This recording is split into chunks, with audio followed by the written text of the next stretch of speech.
Buenas tardes. Damos inicio a la sesión ordinaria de la Academia Colombiana de Historia del día 11 de marzo del año 2025 a las 5 de la tarde. En primer lugar, vamos a leer el orden del día. Primero, lectura y aprobación del orden del día. Segundo, verificación del quórum. Tercero, saludo del señor presidente, académico de número doctor Armando Martínez. Cuarto, disertación del académico correspondiente Álvaro Garner Posada sobre el tema 5 temas colaterales a la batalla de Ayacucho.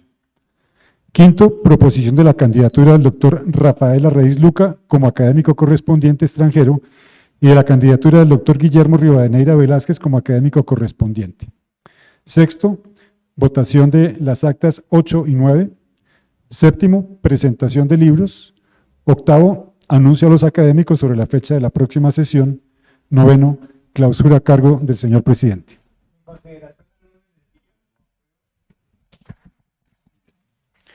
Segundo, verificación del quórum. Hemos verificado, Félix, ¿estamos de acuerdo? Sí, disponemos de quórum para deliberar y decidir. Tercero, saludo al señor presidente académico doctor Armando Martínez. Muy buenas noches a todos. El año pasado, el vicepresidente me acompañó a Madrid, donde asistimos a una sesión de la Real Academia de la Historia, fundada en el siglo XVIII.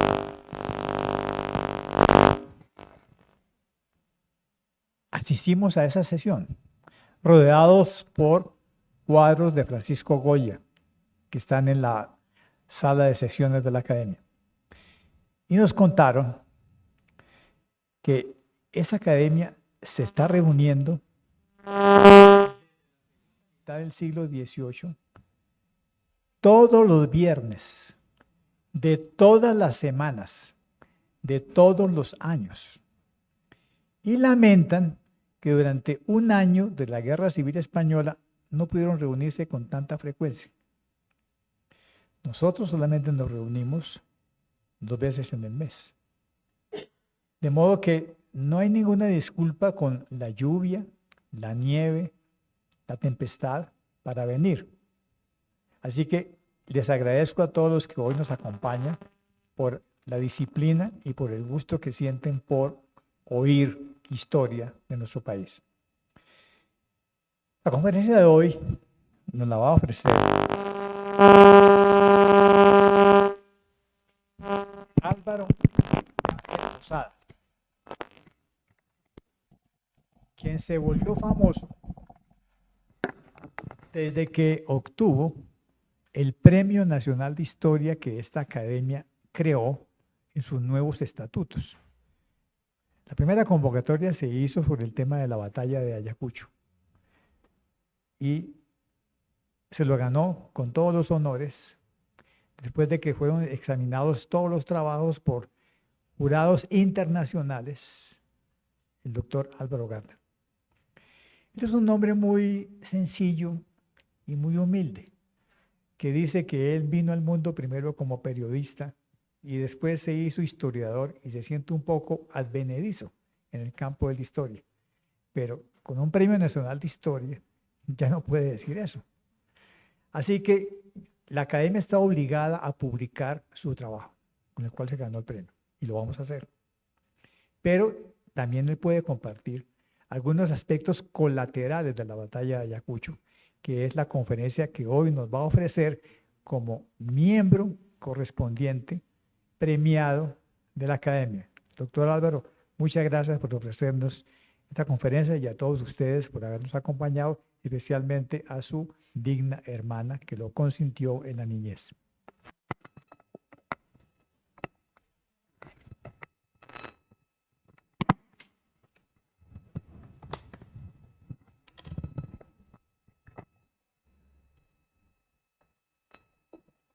Muy bien, entonces, cuarto punto. Disertación del académico correspondiente Álvaro Garner Posada sobre el tema cinco temas colaterales a la batalla de Ayacucho. Doctor Carrera, tiene.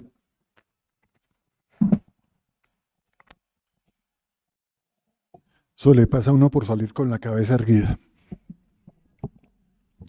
Señor presidente, señores miembros de la mesa directiva, señores académicos, honorarios, numerarios correspondientes, querida familia, señores asistentes presenciales y virtuales. Pido permiso, señor presidente, para hablar para los que no saben, porque frente a los que no saben, a los que saben mejor, estoy bastante atrás en este tema. Cuando la Academia Colombiana de Historia convocó al Premio Nacional de Historia 2024 para conmemorar el bicentenario de la batalla de Ayacucho, yo deseaba participar, mas no concursar. Deseaba salir de mi zona de confort investigativa, que ha sido la historia del occidente de Caldas, porque deseaba ser leído por un jurado sin importar resultado. Me interesaba su concepto y no el fallo como tal. Entonces vino el dilema de encontrar algo nuevo que decir. No deseaba enfrentarme a eruditos en un periodo como la independencia, quizás el más estudiado de nuestra historia. Eludir el duelo implicaría no hablar de la batalla como tal. Resolverme por la tangente, con temas colaterales. Me centré en 5 aspectos, 2 de los cuales están en mi zona de confort para partir de algo conocido, y el resultado fue un pastiche o collage de título farragoso. A continuación haré un breve resumen. Primer tema, la financiación de la guerra. Después de la batalla de Boyacá, los libertadores se dedicaron a organizar la naciente República Colombiana sin hacer pausa en el propósito de expulsar a los españoles de América, lo cual llevaría la guerra hasta el Perú. Para conseguirlo, jugarían papel fundamental las minas de oro y plata de Marmato, Quiebralomo, Quinchía y Supía, situadas en la Vega de Supía. A lo largo de la colonia, esa comarca fue la más rica de la gobernación de Popayán. Hoy pertenece al occidente del departamento de Caldas. Para formar ejércitos fueron enviados comisionados por todo el país. El sargento mayor Custodio Gutiérrez marchó a reclutar soldados en Cartago y Anserma la Nueva, a la cual pertenecía la Vega de Supía. Esta fue más lugar de paso de fuerzas en contienda que escenario de guerra. Aún así, la minería se sumió en la crisis, agravada por las contribuciones de guerra decretadas por el Congreso Patriota. Muchas minas solo daban para pagar esas contribuciones. En 1820, en octubre, no hubo recaudo y el gobierno envió al capitán José María Martínez a reclutar hombres para compensar lo dejado de pagar. Los pocos que por allí quedaban se escondieron en los montes, de donde sacaron a pocos, abro comillas, cazándolos como a venados, cierro comillas. Se paralizaron las labores porque el gobierno también echó mano de los esclavizados útiles. La crisis económica de la Vega de Supía dio oportunidad a los libertadores de expropiar las minas de los simpatizantes de España y las abandonadas. Por ejemplo, la hacienda minera del Cerro de Loaiza y la del Marmato, ambas en Marmato, completaron el dominio estatal en la comarca para respaldar futuras deudas. En marzo de 1822, la casa londinense Herring, Graham y Paules prestó 2 millones de libras esterlinas para impulsar la minería de oro y plata y sal. Fueron pignoradas sus rentas durante 27 años. El negocio lo hicieron un diplomático, científico y literato de poca experiencia financiera, como el vicepresidente Francisco Antonio Sea, y unos comerciantes de poco capital que aparentemente querían hacer ganancias rápidas y por las deducciones anticipadas no del todo correctas, afirmó Reinhard Lear. El empréstito fue negociado en absoluto secreto, lo cual causó gran malestar en el gobierno. El Congreso lo desaprobó, pero 3 años después lo aceptó para conservar el crédito extranjero. El monto fue apenas conocido en 1839. Los británicos veían con buenos ojos el proyecto de la Gran Colombia para prestar e invertir. Inglaterra era el único país del mundo con excedentes de capital y buscaba asegurar nuevos mercados para su naciente industria. Nuestro país tenía capacidad de endeudamiento, pues desde 1781 había tenido la mayor producción de oro en el mundo. Ese fue el verdadero motivo del respaldo a la independencia. En 1824 proseguía la campaña del Perú y el gobierno urgía recursos. Comisionó a los comerciantes Manuel Antonio Arrublas y Francisco Montoya para contratar un empréstito por 6.750.000 libras esterlinas que serían pagaderos en 30 años. Firmaron un contrato con sobrecostos con la pequeña casa comercial banquera londinense y compañía naviera de Bailey y Goldsmith. Favoreció a amigos de Santander, a miembros del Congreso y al colombo alemán Juan Bernardo Elbers, proveedor general del ejército. Durante la polémica que este contrato causó, se supo que los socios de la firma eran simples jugadores de fondos desconocidos en Londres y se habían asociado únicamente para este negocio, a pesar de lo cual quedaron como agentes de Colombia para todas sus transacciones en Inglaterra. En los siguientes 2 años la nación no podría conseguir nuevos empréstitos sin su consentimiento y el Congreso no pudo oponerse. A pesar de todo, el préstamo resultó favorable porque Bailey y Goldsmith aceptaron un contrato de arrendamiento de las minas de Supía y Marmato y de la salina del Peñol en Supía y otras en Antioquia, y a cambio pagarían el 5% anual sobre el valor de las tierras, edificios e instalaciones, el 8% del producto líquido, más 2.000 patacones de oro cada año, a cambio del derecho a extraer oro y plata durante 25 años forzosos y 50 voluntarios. Aún sin recibir los recursos, el Congreso autorizó llamar a 50.000 hombres a filas, incluidas gastos de movilización. En junio 9 de 1825, ya había pasado Ayacucho, pero los procesos aquí en Bogotá eran mucho más lentos. El vicepresidente de Santander informó al presidente Bolívar: he arrendado cuantas minas tenía el gobierno. La negociación fue pública y fue lo mejor porque todavía a finales del siglo XIX había malestar en el norte del Cauca por el secreto con que se manejó el préstamo de 1822.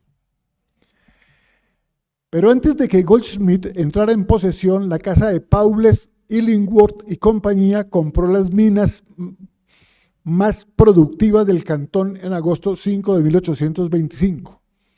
En una operación rápida y sagaz tomó posesión prácticamente en un día. En cambio, Goldsmith solo tenía contratos de arrendamiento, simples papeles. Debió conformarse con yacimientos abandonados por improductivos. El cantón de Supía se convirtió en dominio inglés. Se prohibió denunciar minas en su territorio y aunque los británicos no las trabajaran, no podían ser denunciadas. Comenzó un monopolio. En los 75 años siguientes llegaron a vivir allí más de 276 ingleses, alemanes, franceses, italianos, daneses y de otras nacionalidades, algunos de los cuales fundaron familias. Fue la colonia extranjera más grande de Colombia en el siglo XIX y crearon un nuevo orden social, que lo veremos en el tema final, porque aportaron algo a ello. Ya hacía casi un año había ocurrido el triunfo de Ayacucho, que se consiguió a debe, pero los efectos económicos de la deuda externa no habían hecho más que comenzar.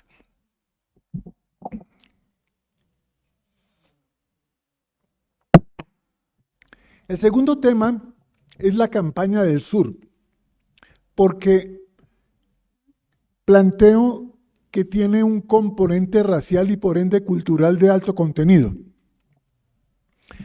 La provincia del Cauca abarcaba todo el actual suroccidente colombiano y se caracterizó la campaña por las enormes dificultades para conformar batallones, los avances y retrocesos militares, pero especialmente por la violenta hostilidad de las comunidades negras e indígenas.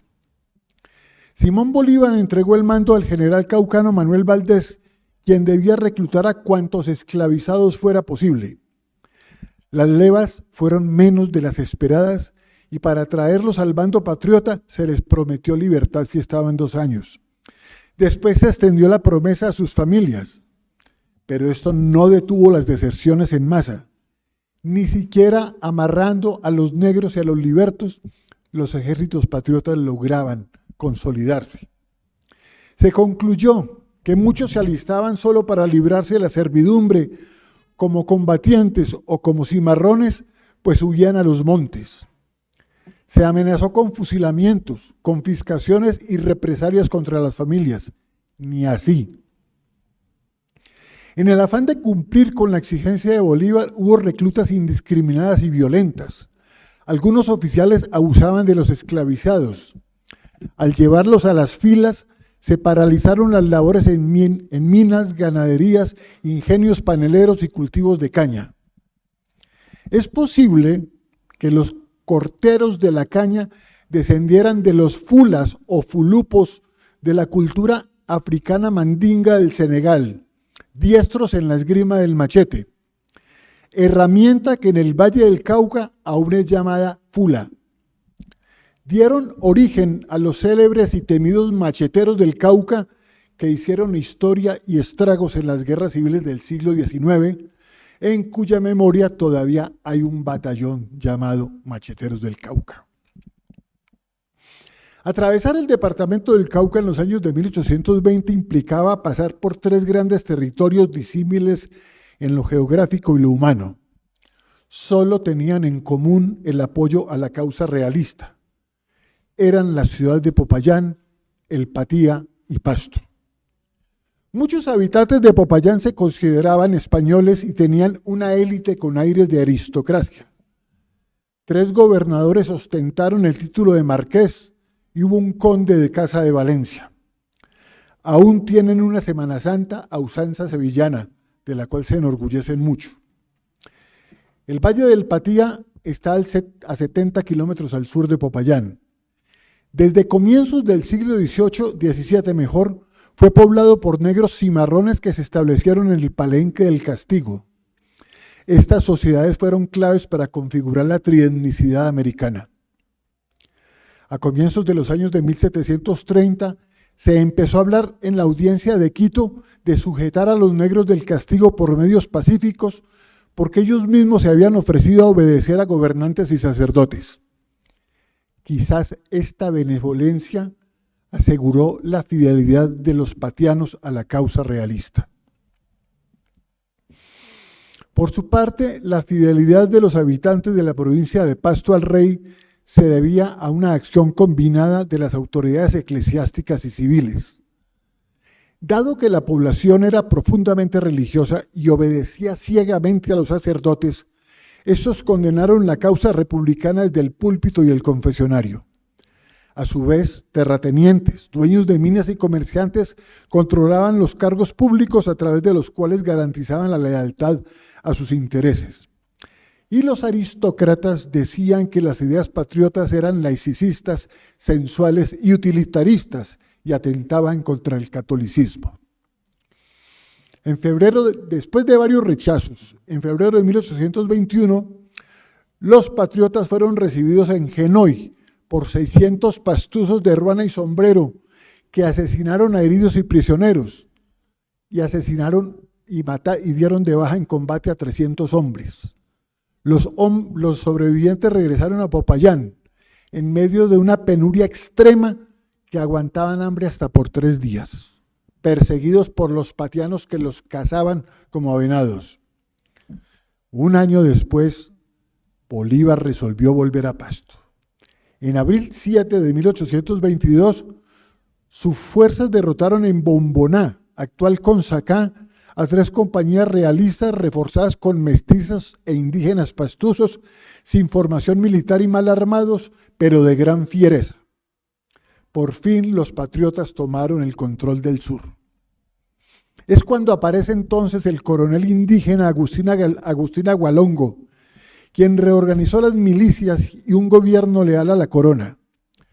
Fue derrotado en Taindalá y en Guaitara en diciembre 22 y 23 de 1822, dejando desguarnecido Pasto ante las fuerzas de Sucre que venían a marchas forzadas de Quito. En diciembre 24, la soldadesca republicana, esto no nos lo contaron en la clase de historia, la soldadesca republicana saqueó e incendió casas, iglesias y comercios, cometió asesinatos y violó a numerosas mujeres. El saldo fue de más de 400 civiles muertos y 1,000 personas reclutadas a la fuerza, incluidos niños y mujeres. 14 ciudadanos fueron despeñados al río Guaitara. El episodio es conocido como la Navidad Negra de Pasto. Agualongo y sus hombres huyeron hacia Barbacoas, en la costa pacífica. Fueron alcanzados por los patriotas y prendieron fuego a la población. Un mes después, Agualongo fue capturado y fusilado en Popayán en julio 13 de 1824. Se negó a reconocer la República de Colombia. Hoy su figura es legendaria en Nariño, pero también es el símbolo de la resistencia indígena a la causa patriota, cuando debió haberla apoyado porque significaba libertad. Entre los prisioneros tomados en Pasto en diciembre 24 de 1822, había tal odio hacia los patriotas que al pasar por el volcán Chimborazo, uno se lanzó a un precipicio gritando: prefiero irme a los infiernos antes que servir a Colombia. Esa era la actitud. A 250 los embarcaron en Guayaquil para enviarlos como reclutas al Perú. Se sublevaron, obligando al capitán a navegar hacia Tumaco. El alzamiento fue develado con la captura y fusilamiento de unos 21 cabecillas y 43 hombres más. A sangre y fuego, con extrema violencia, de pronto no comparable en el resto del país, fue la única manera de doblegar a negros e indígenas realistas en el sur de Colombia.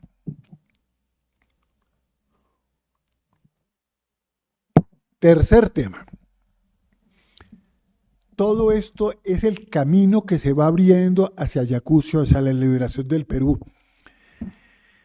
Después de libertar el Ecuador, Sucre abrió el camino hacia el Perú, bisagra de la independencia, según el historiador Rodrigo Llano Izaza. Con el triunfo de Junín, en agosto 6 de 1824, se hizo el control del norte del país, pero el ejército sufría traiciones y deserciones. Bolívar desconfiaba de los peruanos y no había esperanza de aumentar las tropas. Para disciplinar un recluta se debía enseñarle a hablar primero español, porque la mayoría hablaba quechua. Había hambre y escasez porque el dinero inglés aún no llegaba. En diciembre 3 de 1824, los españoles se apoderaron en Corpahuayco de uno de los 2 cañones patriotas, todas sus municiones, y dieron de baja a 300 hombres. Los sobrevivientes aguantaban hambre y eran emboscados por los indígenas. Aunque los realistas doblaban en número, solo había 500 oficiales nacidos en España y los soldados eran americanos. Esas tropas las integraban prisioneros de guerra, presidiarios e indígenas de dudosa lealtad. Desde que habían salido de Cusco, habían desertado más de 4,000. Los patriotas llegaron el 8 de diciembre al Valle de Ayacucho, hostigados por indígenas enemigos. El mismo día, los realistas ocuparon el cerro Cundurcunca, que en quechua significa cuello del cóndor, también llamado Condorcanqui, o sea, digno del cóndor.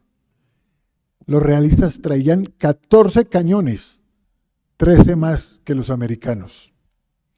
Esa tarde hubo frases premonitorias. Por ejemplo, el general español Jerónimo Valdés dijo al salir del Consejo de Guerra que decidió presentar batalla a los patriotas: mañana sucumbiremos y con nosotros el dominio de España en este hemisferio. Por su parte, el general patriota José de la Mar señaló el Cundurcunca diciendo: los realistas por allí bajarán, por allí subirán. A las 8 de la mañana del 9 de diciembre de 1824, se permitió que amigos y familiares de ambos bandos se despidieran. Más de 50 pudieron hablar, entre otros el brigadier español Antonio Tur, con su hermano Vicente, coronel del Estado Mayor peruano, a quien recriminó por traicionar a España. Vicente replicó que se sentía americano y si su hermano quería insultarlo, bien podía irse. Antonio lo abrazó, pues podría ser la última vez que se vieran. Fue el realista quien cayó prisionero. Los patriotas confiaban en ganar. Había ambiente de alegría y bromas, excepto en 2 oficiales ecuatorianos quienes estaban seguros de que morirían ese día. Y así ocurrió. Había tanto optimismo que el coronel Trinidad Morán apostó 1 onza de oro, o sea, más de 12 millones de pesos de hoy en día, a Francis Burdett O'Connor, que esos cobardes no bajan hoy. Este pactó 2, a que los españoles en 2 horas estarían en la batalla y derrotados en 3. Morán se quitó. Dijo que Burdett sabía mucho de guerra y se cumplió el pronóstico del irlandés. Después del almuerzo, los realistas se pusieron uniformes de parada. En cambio, entre los patriotas no había 2 vestidos iguales y todos eran feos. Con humor negro, el cronista militar Manuel Antonio López apuntó que a la distancia debimos parecerles a los españoles un ejército de frailes con fornitura. En cambio, el aspecto de aquel empinado jardín viviente español despertaba en los patriotas admiración y burla. Un poco más de 5.700 hombres defenderían el ideal de libertad americano. El joven general Antonio José de Sucre los distribuyó en 3 divisiones. Me referiré únicamente al ala derecha, donde quedó la primera división comandada por el general José María Córdoba. Entre otros, la integraban el batallón Voltígeros, originalmente Numancia, que llegó a ser casi una tropa española de élite. Estaba integrada por mayoría de colombianos afectos a la causa patriota. En 1820 despertó en masa y fue llamado Voltígeros. Este vocablo francés significa aleteo. Define a un grupo de militares que se mueve rápidamente a un lado y otro alrededor del enemigo. Vuela aquí y allá incesantemente. Es sugestiva la afinidad con el ritmo indígena torbellino.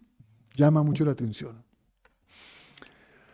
Volvamos a Ayacucho, que tiene 2 posibles significados en quechua: rincón de muertos o el que corta cadáver. Y ambos fueron premonición de lo que ocurriría aquel día. Ya a punto de empezar el combate, Sucre arengó a cada batallón. También otros comandantes. El general Jacinto Lara gritó a los lanceros llaneros con palabras que ellos entendían. Les dijo así: zambos del espantajo. Al frente están los godos puchueleros. El que manda la batalla es Antonio José de Sucre, que como saben ustedes no es ningún cangrejo, con que así apretarse los calzones y a ellos. Durante la primera media hora de combate, Sucre se limitó a resistir. La artillería realista era tan ineficaz que solo le atinó a la olla con el almuerzo del general Córdoba. Los españoles cambiaron de estrategia y comenzaron a causar estragos en el batallón Bogotá. Por cada soldado que caía, el comandante decía: échele el capote y a cubrir claros. Por fin los realistas hicieron lo que Sucre esperaba: descender a toda velocidad y en desorden. Ordenó a Córdoba hacer una carga rápida protegido por la caballería. Este general, menor que Sucre, arengó brevemente a sus batallones. Contra infantería disciplinada no hay caballería que valga. Se bajó del caballo, dio orden de no gastar pólvora y pelear a la francesa, es decir, una descarga cerrada y luego a la bayoneta, con una voz hasta entonces desconocida en la milicia. División, armas a discreción, de frente paso de vencedores. La banda del Voltígeros rompió el bambuco aire nacional colombiano con que hacemos fiesta de la misma muerte, dijo Manuel Antonio López. Alto. ¿Bambuco? Los voy a dejar pensando en ello mientras desarrollo el cuarto tema.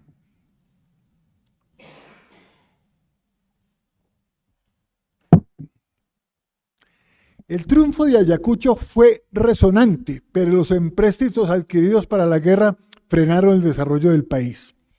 Se ignoró cuánto bien había y los dineros no se invirtieron en crear fuentes de recursos para pagarlos. Recuérdese que el préstamo de 1824 fue contraído con la casa de Bailey Goldschmidt a cambio del arrendamiento de las minas de oro y plata de Marmato, Supía y Quiebralomo. Antes de perfeccionarse el acuerdo, la casa de Paules, Ellingworth y compañía compró los mejores yacimientos y entables de esa región, y esto afectó el manejo de la deuda. Entre 1825 y 1826, la Gran Colombia se precipitó en una crisis fiscal a consecuencia de la recesión en Europa. Goldschmidt no tenía posibilidad de recuperar su inversión, porque solo poseía yacimientos pobres o de difícil y onerosa explotación. Su pequeña empresa quebró y Colombia perdió 350.000 libras esterlinas destinadas a cancelar los intereses correspondientes a julio de 1826. El gobierno dejó de pagar a los ingleses y Goldschmidt se suicidó. 2/3 del gasto público eran para las fuerzas militares y los intereses absorbían más de la quinta parte del presupuesto. El país se endeudó por más de lo que podía pagar, al parecer sin necesidad, sobre todo el segundo préstamo. Después de la muerte de Bolívar en 1830, mermó la disposición británica a ayudar. Ya no veían a un puñado de soñadores luchando por la libertad, sino a un montón de burócratas dando bandazos. La disolución de la Gran Bretaña complicó aún más las cosas. La presión inglesa fue decisiva para determinar cómo y cuánto pagaría cada nuevo país. La Nueva Granada quedó con el 50% y los otros 50% se le repartieron Venezuela y Ecuador. Un ministro de Hacienda de hoy diría que el país redujo a la mitad su deuda pública, lo cual era cierto, pero seguía siendo muy onerosa. Los acreedores pidieron a la casa de Paules e Ellingworth interceder ante la corona británica para que presionara el pago. El representante de la empresa no se interesó, pues tenía demasiados intereses en el país y negocios con el gobierno como para ponerse a cobrar dineros ajenos. Uno de esos problemas era el litigio sobre los precios de la plata, que se pagaba a pérdida para los productores. El gobierno respondía que se ajustaba a la ley, pero los ingleses exigían que se aplicara su legislación, pues las minas explotadas por ellos eran propiedad británica en territorio de la Nueva Granada. Para ellos, Marmato era un enclave inglés en suelo colombiano. En Marmato llamaban desventuras a los debentures, o sea, los pagarés de la deuda. Para acabar de desesperar a los ingleses, en 1836, el presidente Santander recomendó al Congreso dar prioridad a la deuda interna.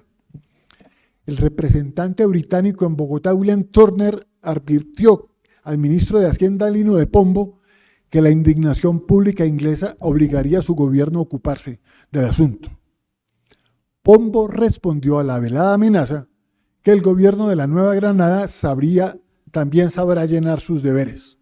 Revelaría el origen de la deuda, cómo se forzó Colombia a contraerla, las sumas recibidas, los perjuicios causados, etc. Habían transcurrido 11 años y medio desde Ayacucho y la camaradería entre las dos naciones era cosa del pasado. Entre 1851 y 1860, la deuda de nuevo absorbió todas las rentas y fue superior a la capacidad de pago de la nación.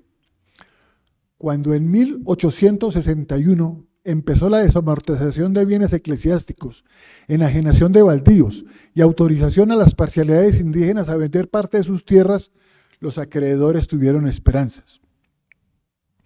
En septiembre 11 de 1854 fue constituida en París una compañía para vender baldíos y con el recaudo a pagar lo deudado. El rechazo fue casi unánime, no tanto porque se entregara parte de la soberanía, sino por desconocerse cuál territorio era. A pesar de la eventual alivio fiscal que pudiera representar, la Cámara de Representantes rechazó el contrato. Salieron perdiendo compradores y vendedores y el Estado no pagó. Paradójicamente, el servicio diplomático de Gran Bretaña estimulaba a sus súbditos a invertir en Colombia. Apenas en 1931, la nación terminó de pagar los empréstitos de 1822 y 1824. Tardó 109 y 107 años respectivamente. Fue la verdadera libertad. La batalla de Ayacucho, que casi era un amargo recuerdo y cuyo precio retrasó el progreso del país, recuperó su esplendor. Pero por poco tiempo, porque el Perú estaba a punto de declarar la guerra a Colombia.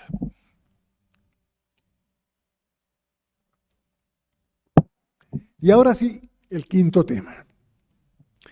Voy a terminar con el aspecto que llamó más la atención de los jurados. La búsqueda de la independencia cultural, el rechazo a lo español y la acogida de otras expresiones distintas, en un proceso en el que lo propio comenzó a ser visible. Tanto en la batalla de Boyacá como en la de Ayacucho se estimuló el espíritu guerrero con música, lo cual no tenía antecedentes locales. En Boyacá sonó la contradanza La Vencedora, baile burgués surgido en la Inglaterra del siglo XVII con espíritu de lucha de clases. Se oponía al estirado y aristocrático minué. La contradanza fue traída a América por los cañicultores franceses de Santo Domingo, donde los músicos negros le imprimieron una vivacidad antes desconocida. El baile fascinó a los esclavizados porque tenía semejanzas con formas dancísticas africanas y con rumbas afroamericanas. Después de la Revolución Haitiana de 1791 y la abolición de la esclavitud en Francia en 1793, pasó a Cuba, donde jóvenes acomodados bailaban con los más humildes en casas de barrios humildes. De tal manera que la contradanza fue el primer intento de igualdad social en América e impregnó el espíritu libertario neogranadino. En el baile de la Victoria en Boyacá fueron repetidas las contradanzas La Vencedora, que tiene acentos casi negros, y La Libertadora, compuesta para la ocasión, que es un aire un poco más aristocrático. Uno podría situar La Vencedora con influencia de Santiago de Cuba y La Libertadora con una influencia netamente habanera. Los ingleses que combatieron en la independencia trajeron la marcha, que despertaba sentimientos triunfales. La marcha como ritmo pasó al folclore de varias regiones. Me llama mucho la atención, voy a tocar este ejemplo porque es maravilloso. En el resguardo indígena de Caquiona, en Almaguer, Cauca, la marcha es exclusiva de las romerías con la Virgen Patrona, la Mama Concia, heredera de la Pachamama del culto a la tierra prehispánico. Es una marcha ceremonial y ritual simultáneamente. También llegaron, por allá en los años de 1820, la febril galopa húngara, la redoba, la mazurca y los brincos bestiales y endemoniados de la polca, provenientes de Polonia. Esta escandalizaba a los padres por ser baile agarrado y no aceptaban que sus hijas se dejaran abrazar en público, pero ellas felices. El Scottish vino de Alemania. Los ingleses también trajeron las novedosas bandas de vientos, que tomaron auge con el invento del pistón en Alemania y volvió más versátiles los instrumentos metálicos, y desplazaron a las fanfarrias españolas. De tal manera que la independencia es todo un proceso completo que se va dando no solamente en lo libertad y en lo político y lo militar. Entre los ritmos llegados durante la independencia, el vals dejó profunda huella. Surgió en la segunda mitad del siglo XVIII como una danza campesina alemana y restó popularidad a la contradanza. Pronto fue acogido en la Nueva Granada, tanto que fue interpretado en el baile de la Victoria de Boyacá. Lo aprendieron músicos populares quienes inconscientemente fueron introduciéndole formas musicales propias. En algún momento, el ritmo indígena del torbellino le traspasó su esencia de danza ritual del viento. Este sincretismo fue conocido como capuchinada. Consistía en acelerar la parte final del vals para dar mayor libertad a la pareja agarrada. Ese fue otro baile agarrado. Fue documentada por primera vez en Cúcuta en 1823. Según el cronista bogotano José María Cordobés, convertía a los danzantes en verdaderos energúmenos o poseídos. Y según José Caicedo y Rojas, en cuya casa surgió la Academia Colombiana de Historia, decía, los bailarines brincan como potros. En cambio a los bailarines les parecía una danza coqueta y agraciada. Parece ser que la capuchinada fue promovida por una especie de cofradía secreta llamada Sociedad del Resbalón, de espíritu e ideales populares nacionalistas de la cual poco o nada se sabe. Sus miembros irrumpían en los bailes armados con tiples de temples agudos y desplazaban el elegante vals. La capuchinada comenzó a ser llamada valse del país o valse nacional, y cuando algunos compositores suprimieron la parte lenta, comenzó a ser llamada pasillo, hacia 1843. Pero el vals redondo original derivó en el pasillo santafereño y la capuchinada en pasillo rápido, mal llamado fiestero. Por su surgimiento durante la independencia, su valor simbólico de rechazo a lo español y su reafirmación de lo propio, puede tenerse el pasillo como aire y danza de la libertad. El cronista Manuel Antonio López fue quien afirmó en sus memorias que la orden de carga de José María Córdoba en Ayacucho se hizo a son de bambuco. De la tradición oral proviene que las piezas interpretadas por músicos pastusos fueron la guaneña y el miranchurito. Se trata de tonadas vocales, cantos conformados por coplas sueltas e improvisadas enlazadas por un estribillo, anónimas. Por tanto, provienen del folclore. Para darles un ejemplo, yo creo que todos los asistentes cantaron en los paseos Se va el caimán, y no faltaba quien improvisara las coplas, pero siempre se repetía Se va el caimán. Esa es una tonada del folclore, y si ustedes escuchan varias versiones de la guaneña y de miranchurito, observarán que cambian las letras, cambian el orden de las estrofas, etc. La interpretación en Ayacucho de estas dos piezas significa que ya los soldados tenían una identidad cultural.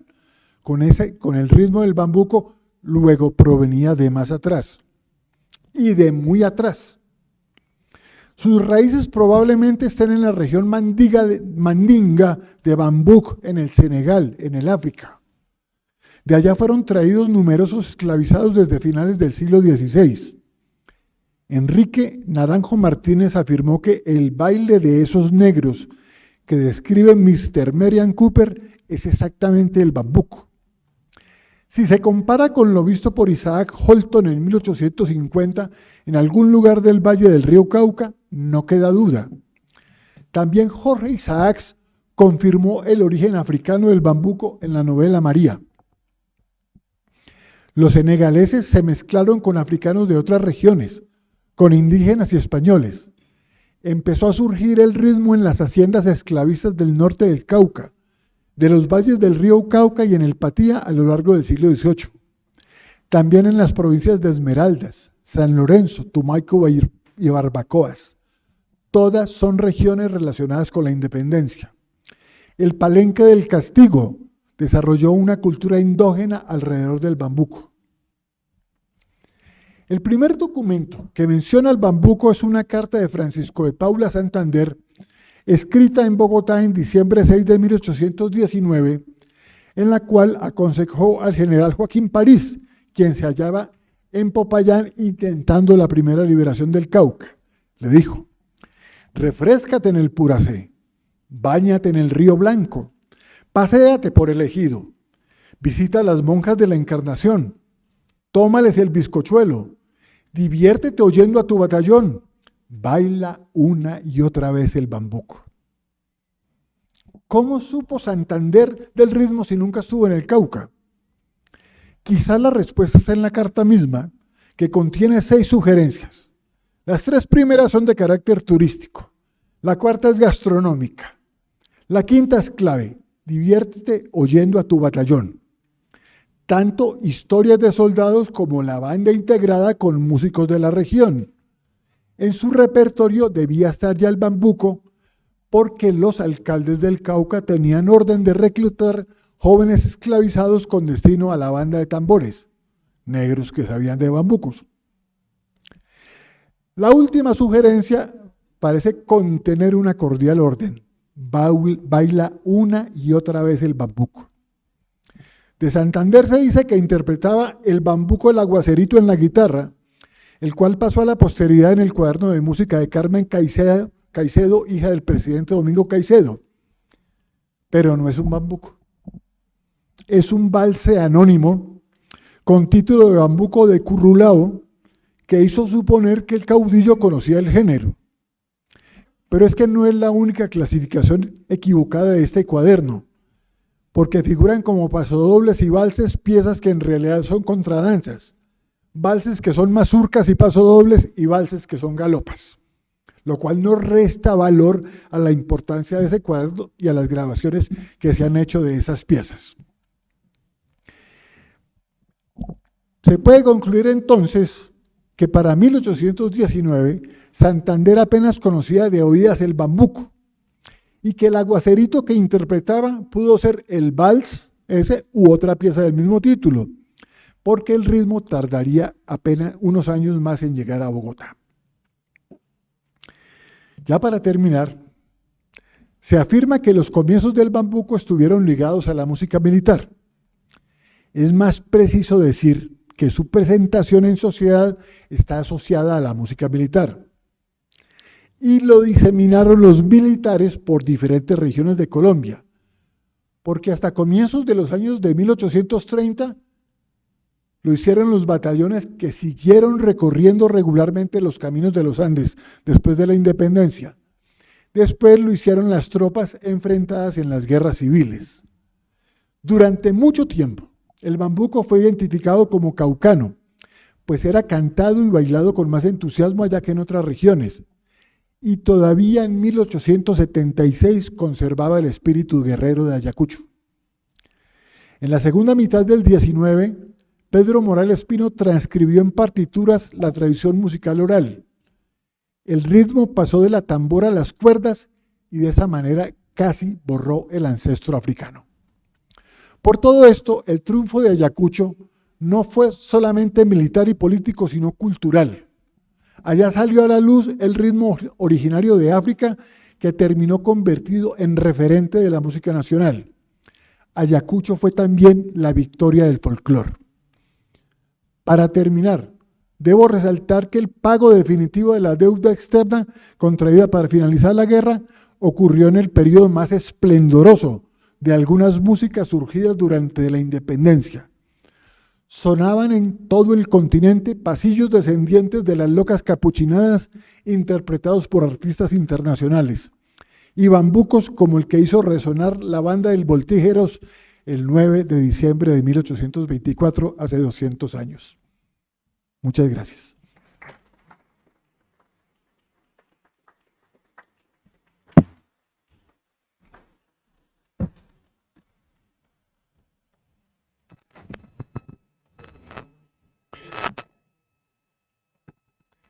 Muchas gracias.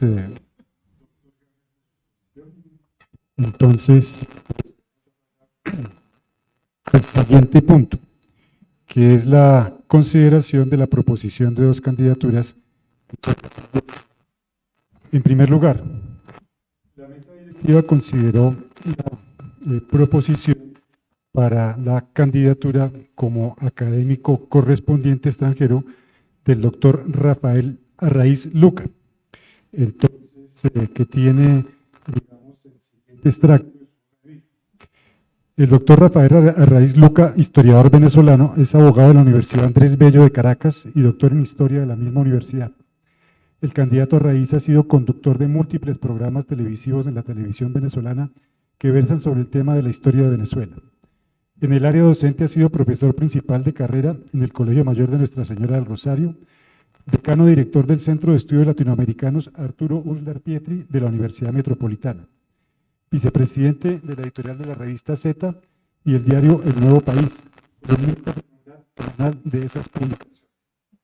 Titular de la cátedra Andrés Bello de la Universidad de Oxford.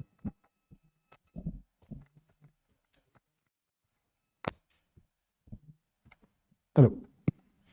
Titular de la cátedra Andrés Bello de la Universidad de Oxford, columnista semanal del diario Universal desde 1996, director general del Consejo Nacional de la Cultura de Venezuela, presidente de Monte Ávila Editores Latinoamericana. Es autor de múltiples ensayos y ensayos en el área de la historia, entre los que se destacan episodios y obras y personajes singulares de la historia de Venezuela, Colonia y República, ensayos de interpretación. Las Constituciones de Venezuela, 1811-1999. La democracia en Venezuela, un proyecto inconcluso, así como las biografías de Raúl Leoni y Arturo Uslar Pietri.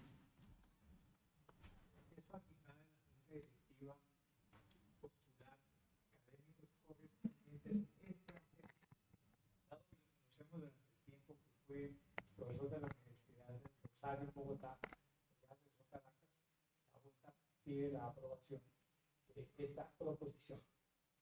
¿Aprueban? Segunda candidatura. Muy bien, muchas gracias. La Secretaría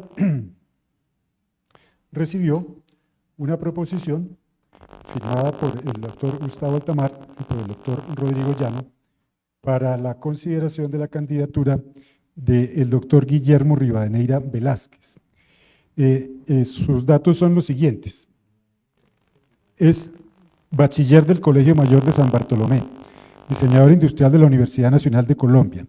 Ostenta un título de maestría en Historia del Arte y la Arquitectura con tesis meritoria sobre la cartografía de Santa Fe de Bogotá de la Universidad Nacional de Colombia. Un doctorado en Historia de la Universidad Nacional de Colombia con la tesis sobre Bogotá y el comercio de importados en Colombia. Ha sido docente de la Pontificia Universidad Javeriana como profesor destacado. Ha sido jurado y par evaluador en los concursos y la carrera docente de la Universidad Nacional de Colombia y de numerosas tesis de la misma universidad, así como del Boletín de Historia de Antigüedades. Igualmente ha sido director de diversos trabajos de grado en la Universidad Nacional de Colombia. Ha sido comentarista en varios programas radiales de la emisora de la Universidad Nacional de Colombia, Caracol Radio y en la emisora Javeriana. Ha sido conferencista y dictado talleres en el ICANN, en el Museo Arqueológico, Casa del Marqués de San Jorge, y en numerosas universidades y eventos culturales y de historia. Es autor del libro Macrocosmum Cartográfica, el arte de la cartografía, el cual dispone de varias reseñas.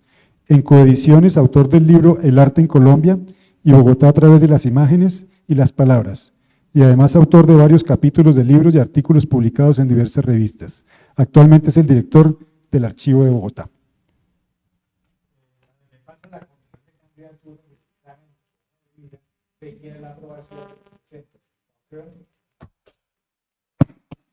Muy bien. Muchas gracias, señores académicos. Entonces, pasamos al punto número 6, que tiene que ver con la votación de las actas número 8, correspondiente a la sesión que tuvo lugar el día 10 de diciembre del 2024, y la número 9 del 28 de enero del 2025. Quiero recordar que estas actas fueron enviadas a los correos electrónicos de los académicos el día 4 de marzo pasado.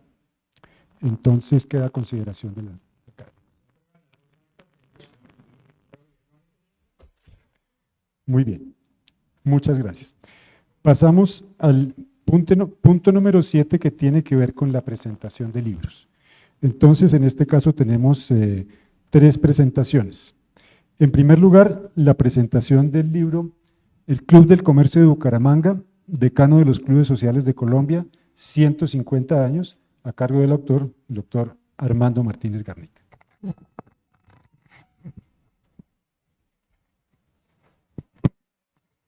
Por pura casualidad, el presidente de la academia y el vicepresidente de la academia fuimos invitados a escribir las historias de dos clubes sociales del país. Primero, la historia del Club de Comercio de Bucaramanga, que es el decano de todos los clubes del país. Y no es que nos las demos, es que fue creado en 1872. Este club construyó en 1921 un edificio que es emblemático en la arquitectura de Bucaramanga y recibió la declaratoria de bien inmueble de interés cultural de la nación. Por ese motivo se escribió la historia de este club, sus 150 años, y el Ministerio de Cultura mandó imprimir 1000 ejemplares en la imprenta nacional.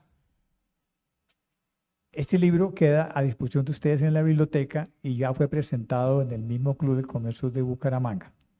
Ahora Alberto nos presentará el libro conmemorativo del Jockey Club. Gracias, señor presidente. Acá para que.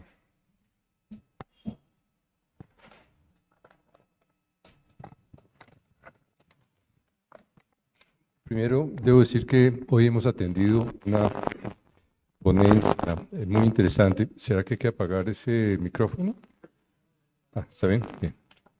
Del académico Álvaro Garner. Muchas gracias. Y la menciono porque él trató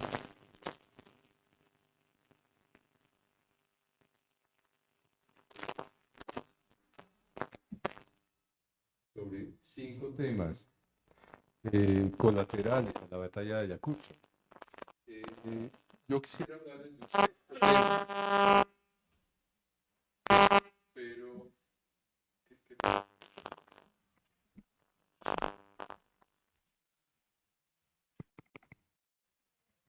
muy gracias, qué pena.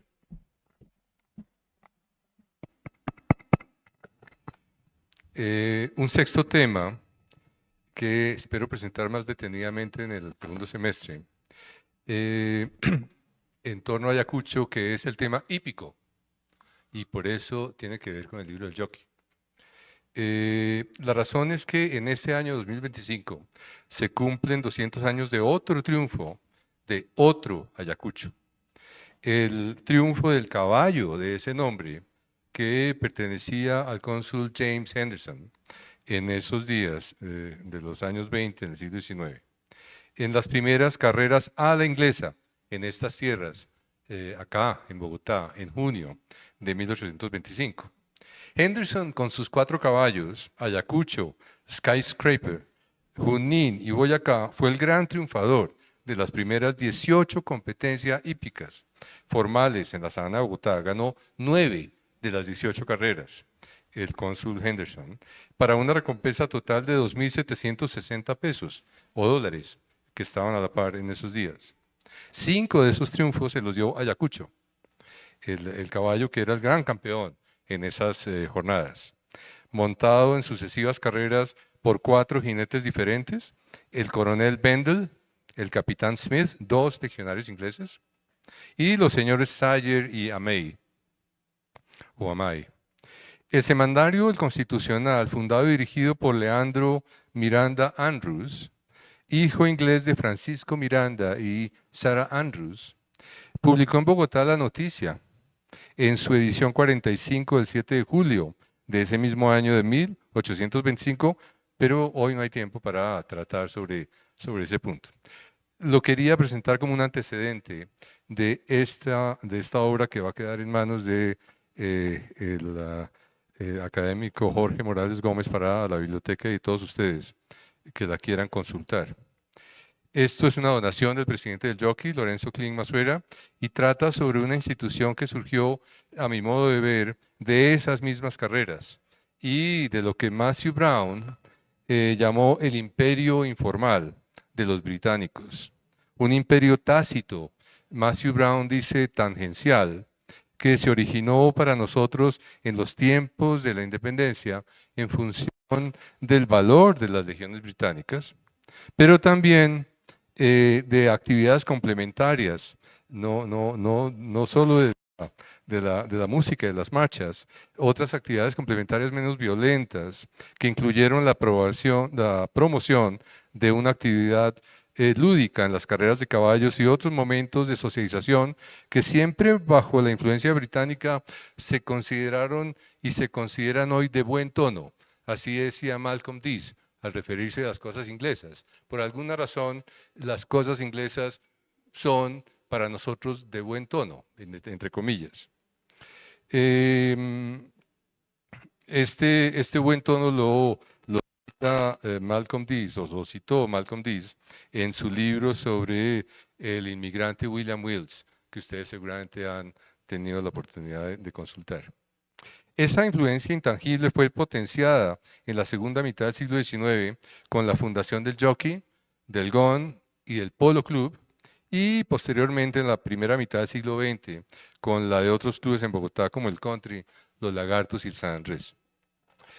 El primero de todos, en todo caso, en Bogotá, para no molestar al señor presidente, fue fundado en 1874, un año después del Club del Comercio de Bucaramanga, o dos, si es 1872, porque ese era el Club de Soto, pero se considera 72 o 73, 72, o sea, 2 años después.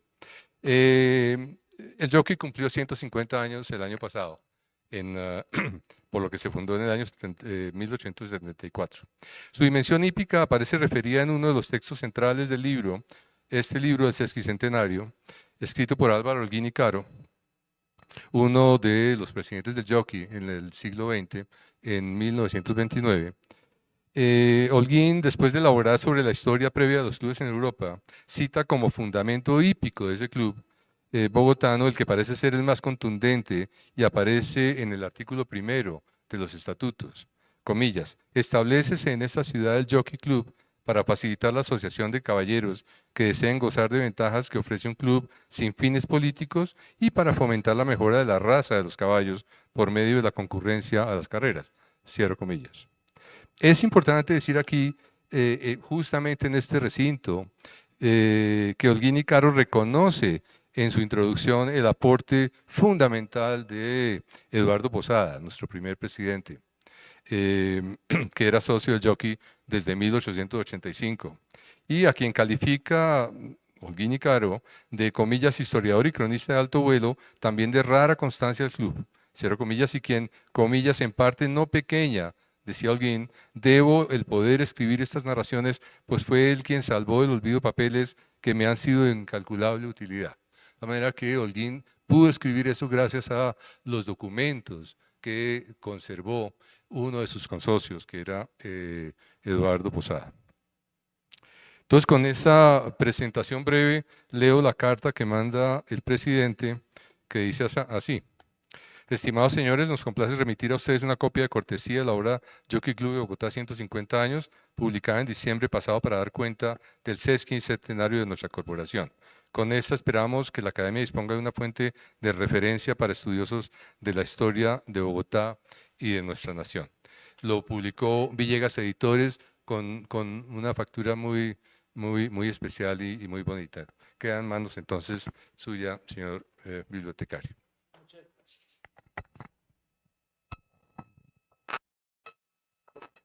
Vamos a presentar antes el libro de la profesionalización por parte de...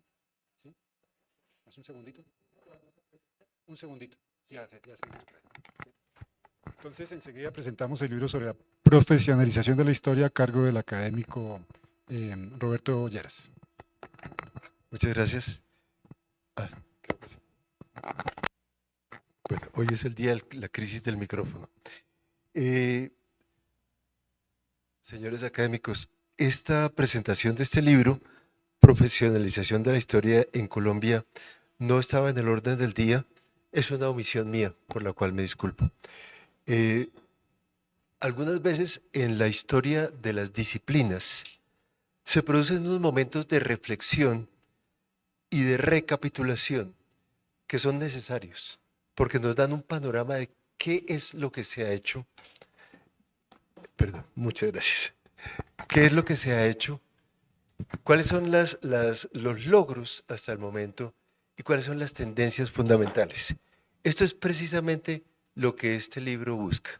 Profesionalización de la historia en Colombia es una colección de capítulos editados, compilados por Alexander Betancourt Mendieta y Renzo Ramírez Vaca, historiadores de la Universidad Nacional sede Medellín. Contiene unas, no sé en este momento cuántos capítulos de un número apreciable de autores que cobijan todo el territorio nacional y toda la época en la cual se fundan departamentos de historia, se comienzan a editar revistas de historia y se comienza a volver la historia más que un hobby, una verdadera profesión. Entonces, este libro es una ocasión importante para tener referencias de hechos de la disciplina histórica, de su crecimiento en Colombia y de los aportes que ha hecho. La Academia Colombiana de Historia, por supuesto, figura aquí en un artículo que es bastante moderado porque, al igual que nos critica en algunos puntos, con cierta razón o sin ella en algunos casos, pues también nos adjudica los méritos que indudablemente tenemos. Queda entonces para la biblioteca, pero además para los señores académicos que no olviden reclamar su ejemplar como les corresponde. Muchas gracias. Muchas gracias. Entonces procedemos a la presentación de libros recibidos por la Academia a cargo del académico de número Jorge Morales Gómez.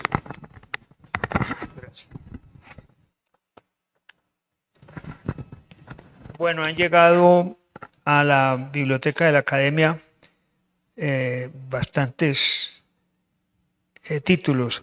Ambalema, de Germán Santamaría, de 1986. Los Musos, un pueblo extinguido, de Trinidad Parra Morales, de 1985. La Plata, de Julián Ruiz Rivera, La Plata de Mariquita en el siglo XVII, Mita y Producción, de 1979.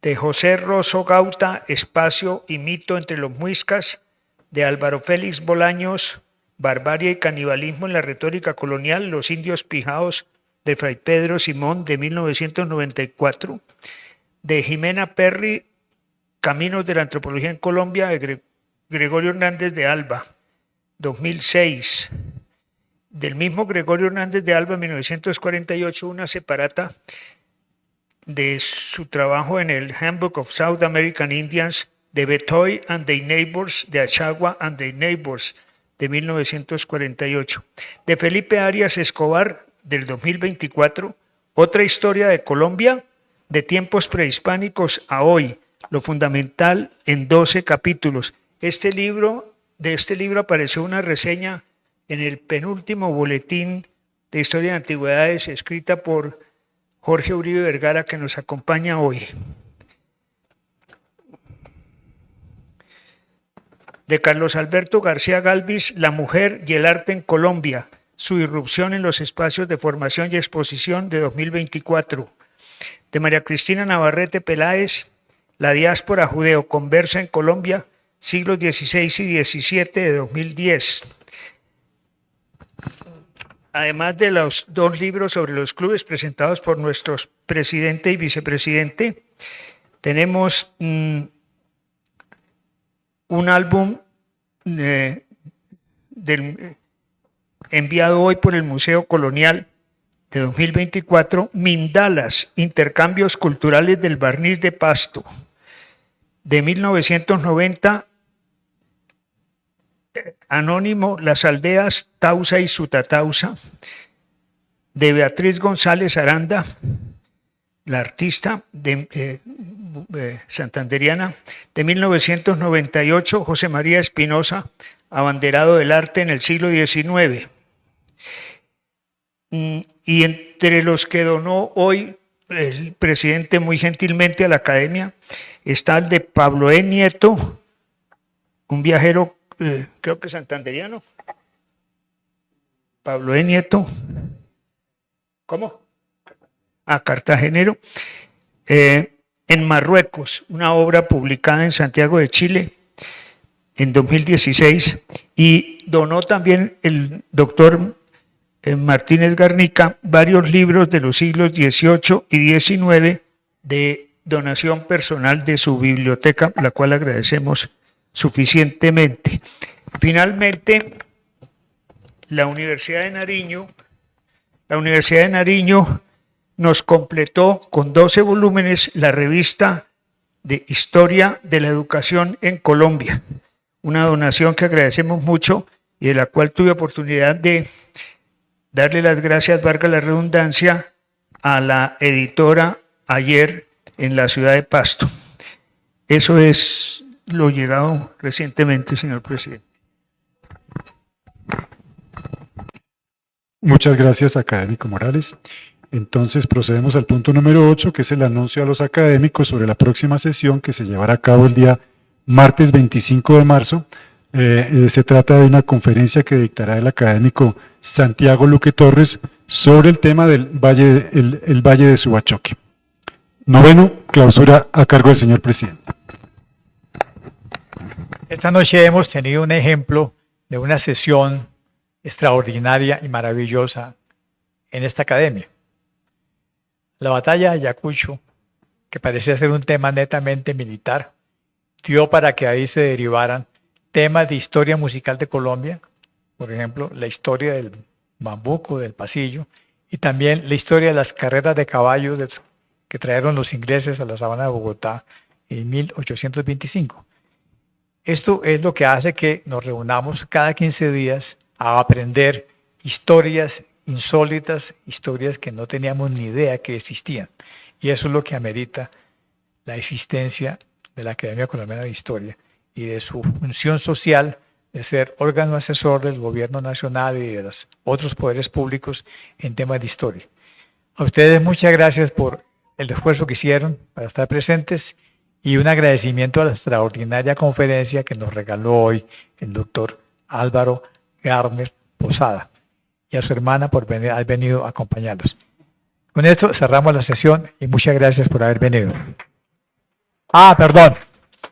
Hay una noticia que debo decirle, y es que así como crece el conocimiento histórico en el Boletín de Historia de Antigüedades, que ya va llegando al número 879, ha crecido la Pinacoteca y la señora Marta Ayerbe Posada gentilmente y gratuitamente nos hizo una copia fotográfica en alta resolución de toda la pinacoteca de esta institución, que será la base para un catálogo completo de cada pieza artística que custodiamos. Estamos muy agradecidos con ella por haber hecho en altísima resolución y con cámara y con un trípode la reproducción, y ahora sí vamos a tener un catálogo y un inventario preciso de toda la pinacoteca y todas las obras de arte que custodia esta institución y que ha sido acumulada desde 1902 hasta nuestros días. Muchas gracias a Marta y muchas gracias a Jorge por haberme acordado esto. Y ahora sí, cerramos la sesión.